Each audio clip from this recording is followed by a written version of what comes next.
It is the mystery that has haunted humanity since the very beginning, the immensity of the night sky suspended above us, an irresistible attraction that still remains.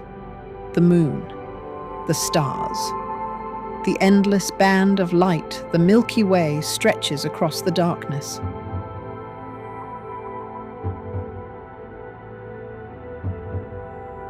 A silent presence capable of inspiring wonder as much as fear.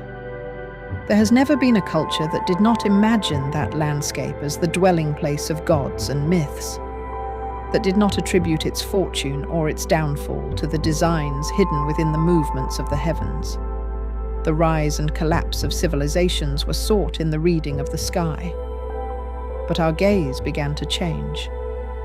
As the gods slowly fell, after a long and brutal struggle, humanity's questions also began to change. What if the universe were not governed by arbitrary forces? What if the movement of the stars and planets were not random? What if everything unfolding across that immense cosmic landscape obeyed laws capable of determining the behavior of reality itself, perhaps even our own existence? And in searching for answers, the greatest mystery of all slowly began to emerge. The universe, everything that exists, seemed to follow an order. A set of precise laws governing both the smallest particles and the largest galaxies. Laws not written upon stone tablets. Laws that often defy intuition and yet seem to sustain the very structure of reality itself. Little by little, the experience of existence, the ability to perceive colors, the sensation of time passing, the discovery that space is occupied by what appears to be a solid reality, all of it ceased to require mystical explanations and began to find rational ones. At last, the world seemed ready to open its doors and reveal the machinery hidden beneath its surface. The laws of motion, gravity, the nature of light, the behavior of matter. Everything appeared to respond to principles that finally surpassed superstition and myth. The workings of the cosmos fit with astonishing precision into the beautiful mathematical architecture built by reason. For the first time in history, humanity felt it had wrestled reality's secrets away from the universe itself, and might even come to master them, a certainty that did not last long. Because when our gaze finally reached the deepest layers of reality, it became clear that we had uncovered little more than appearances. Suddenly, the matter we believed to be solid revealed itself as almost entirely empty space. The time measured by clocks turned out to be uneven, dependent upon the position and motion of the observer. The particles once believed to form the foundation of reality seemed, instead, to behave like waves.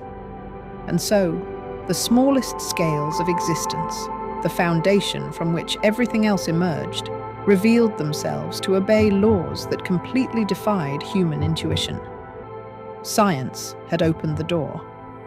But what appeared on the other side proved far more unsettling than anything we had ever imagined.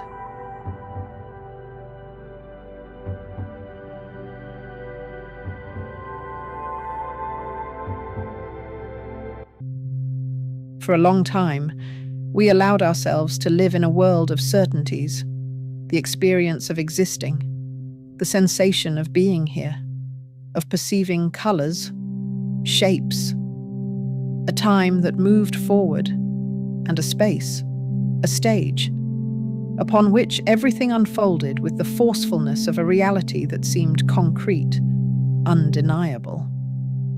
To begin with, the universe was solid, a world made of compact objects, separated from one another, capable of approaching each other until they touched.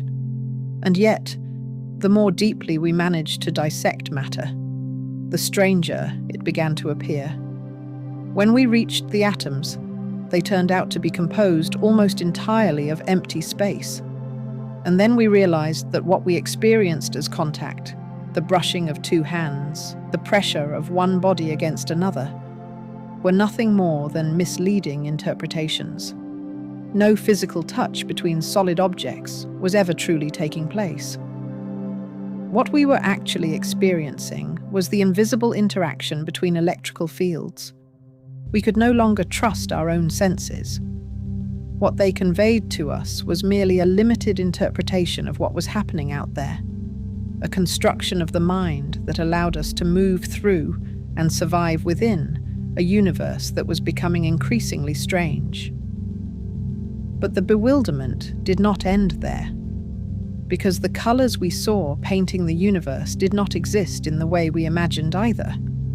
What we called red or yellow or any other color was not an objective property of the universe itself. It was merely the interpretation our brain made of specific wavelengths of light. But even what we experienced as sound or melody did not truly exist outside us. From the outside world, all that reached us were vibrations, frequencies, waves moving silently through matter, everything arriving through the world of the senses. All those vibrations only acquired meaning for us once they reached the brain, which transformed them into colors, sounds, taste. It was there that they became experience. Little by little, we were forced to surrender to a disturbing suspicion. Perhaps the gaze we cast upon the universe was not faithful at all. Perhaps we were merely living an experience of it, a version of reality rather than reality itself. Within the stage offered by space, we lived convinced that events unfolded along a stubborn temporal line, forward, relentless, advancing at a single and immutable pace. The steady rhythm marked by second after second. Once again, absolutes deceived us. Suddenly, the certainty that the present was unique, that the past lay behind us and the future ahead, also began to falter. Time itself started to crack. We believed that a single present existed for every being in the universe, a common and unchanging flow advancing identically everywhere. But Einstein revealed something deeply unsettling. The flow of time was neither common nor immutable. It was possible that not all beings inhabited the same present. The blow that shattered that certainty was extraordinary. Time depended on the speed at which each individual moved and on the intensity of the gravity surrounding them. To humanity's astonishment, time turned out to be relative. It could accelerate or slow down. Two people could experience different durations for the very same event. Even the idea of simultaneity began to collapse. The present, one observer's now, could, for another, already belong to the past, or perhaps not yet have happened at all. The universe was revealing that another of our deepest certainties had also been an illusion. Time was no longer a universal current flowing through the cosmos and binding it together. It had become a relative experience. And so we slowly found ourselves forced to accept something profoundly disturbing. The observer was not separate from reality. The observer formed an intimate part of it.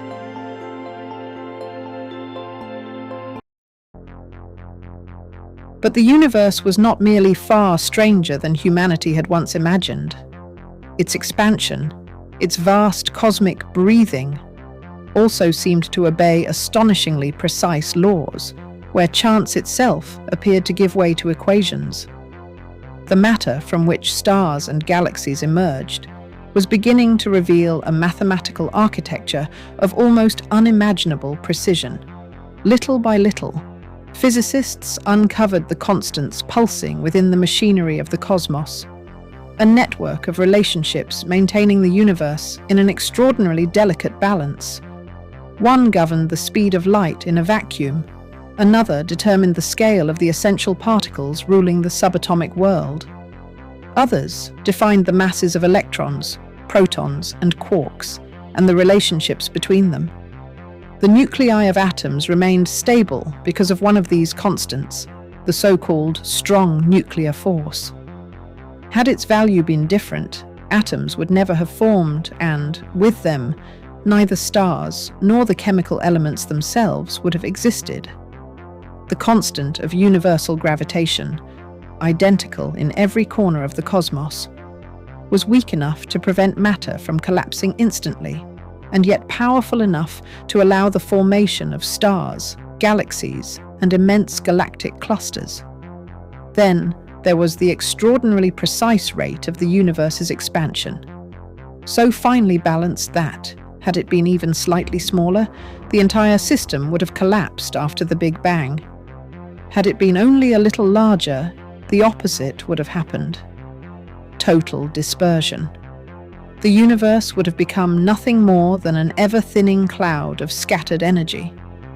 The more we came to understand the role of these constants, their astonishing precision, the more unsettling the balance of the universe appeared. The cosmos was not only far stranger than we had imagined when we first contemplated it in wonder, it was also far more precise than the finest clock ever built by the most skilled of artisans.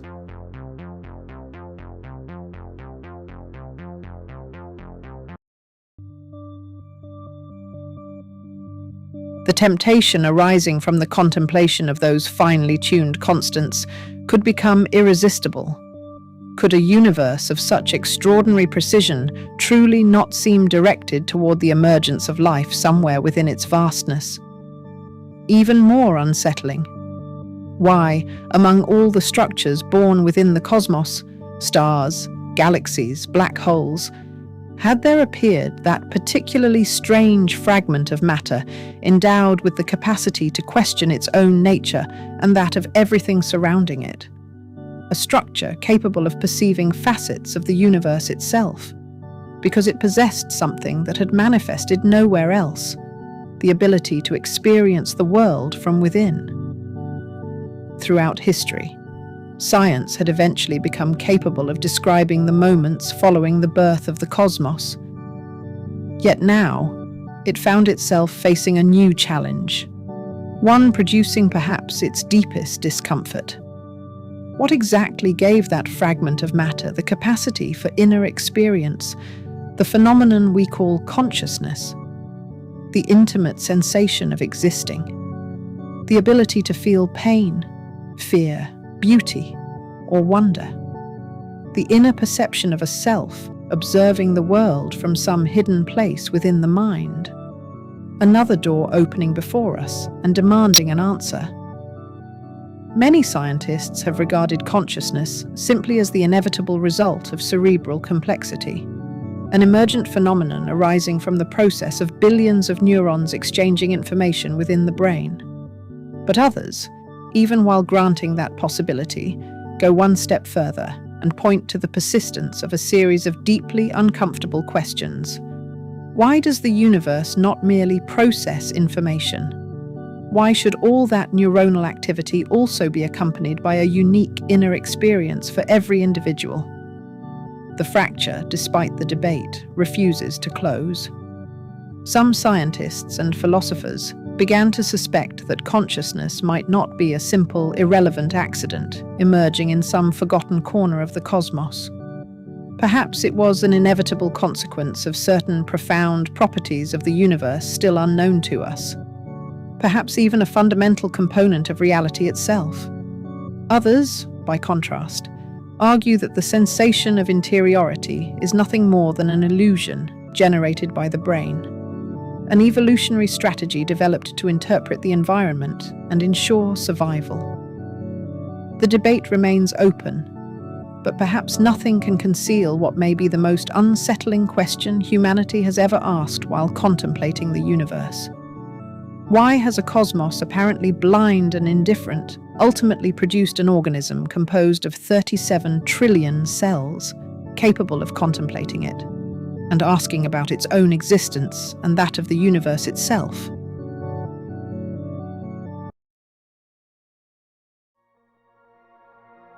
Philosophy and theoretical physics have spent a century moving steadily closer together. In many ways, they now seem like two faces of the very same mysteries. the essential questions for which neither yet appears to possess a definitive answer. The deeper science has descended in its attempt to understand the structure of reality, the more inevitably it has collided with questions that once seemed the exclusive territory of philosophy. What does it mean to exist? What is consciousness? What is the ultimate fabric underlying the universe? And why did life emerge within it?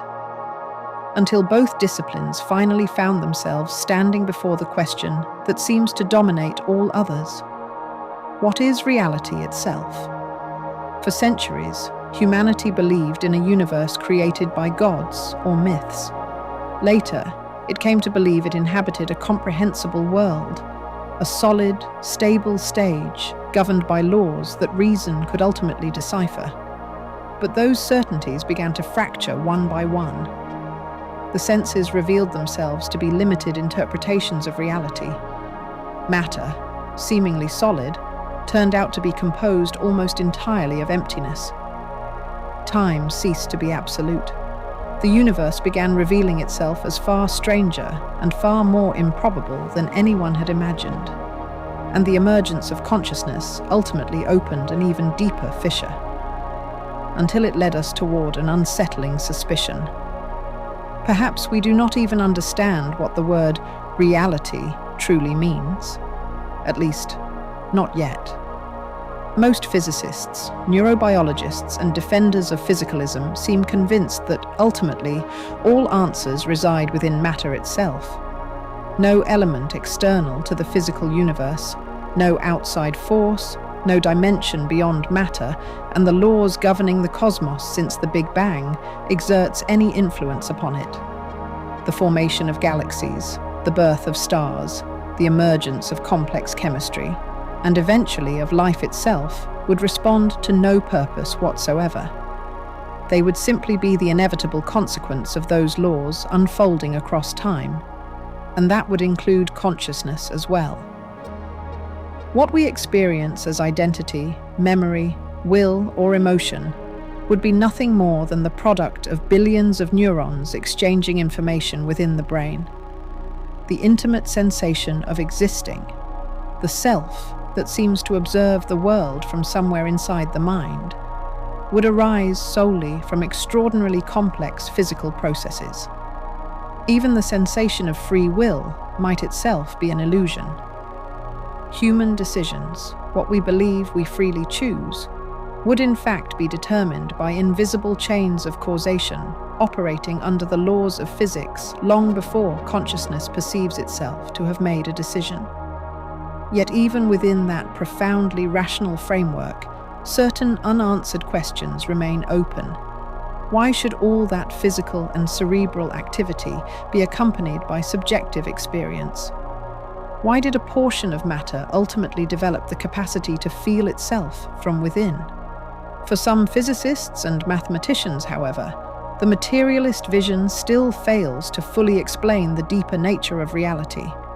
Because the further the equations describing the universe advanced, the more unsettling one fact became: their extraordinary precision. Matter seemed to obey mathematical structures of almost absolute elegance. Galaxies, gravity, the behavior of particles, and the expansion of the cosmos could all be described through abstract relationships that appeared to exist beyond human experience itself. For them, this leads to an even more radical suspicion. Perhaps the universe is not fundamentally material. Perhaps, at its deepest level, reality is made of mathematical structures, patterns, relationships, information unfolding under inevitable laws. The cosmos thus began to resemble less an accumulation of physical objects and more an immense architecture of abstract relations. Yet even this vision leaves open the same disturbing question.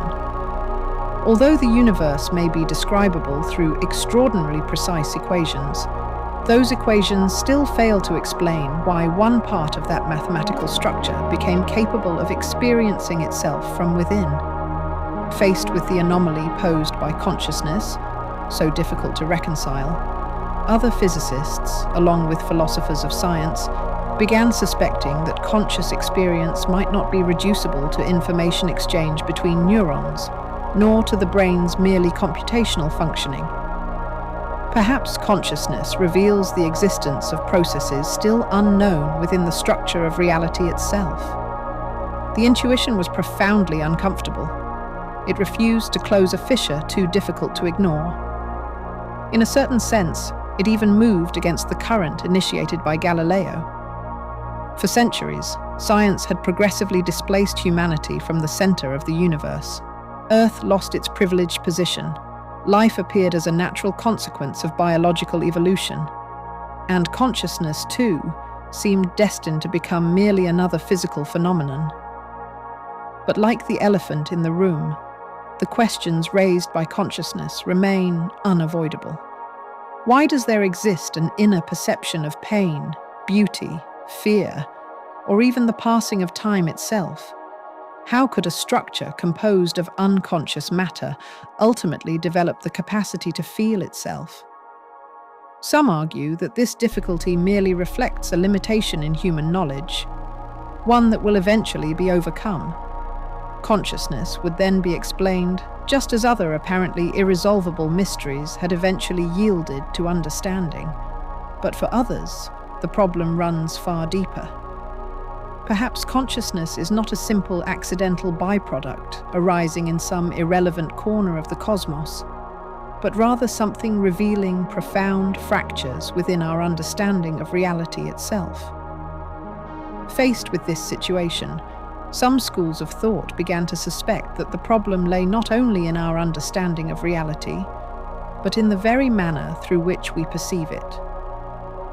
Very different proposals emerged, sometimes even incompatible with one another, yet united by the same unsettling intuition. Perhaps human beings do not experience the universe as it truly is. Some scientists and philosophers began proposing that what we call reality might be nothing more than a simplified representation constructed by the mind, a kind of interface developed by evolution to ensure survival, not to reveal the ultimate structure of the cosmos. From this perspective, colors, space, time, or even the sensation of individuality might merely be perceptual tools, internal models generated by the brain in order to navigate a reality far deeper and perhaps inaccessible to human senses. The suspicion was not entirely new. Centuries earlier, certain philosophers had already suggested that the perceived world might not constitute ultimate reality, but merely an appearance constructed by consciousness. And some Eastern traditions had even gone so far as to consider the separation between observer and universe itself an illusion. Now, unexpectedly, some contemporary interpretations seemed once again to approach similar questions. Other hypotheses ventured even further. The possibility that the universe functions as a gigantic computational structure, that observable reality might merely be an emergent layer arising from deeper processes. Even that conscious experience itself could unfold within some form of simulation impossible to distinguish from the inside. None of those ideas has prevailed definitively. Many remain profoundly speculative. Yet all seem to emerge from the same fissure opened by science itself. The suspicion that the universe may be radically different from what the human mind experiences as real. One thing, however, seems difficult to dispute. After centuries attempting to decipher the workings of the cosmos, humanity now appears to stand before one of its greatest challenges, explaining the true relationship between the physical laws governing the universe, perceived reality itself, and the existence of a consciousness capable of observing them all and wondering about it all.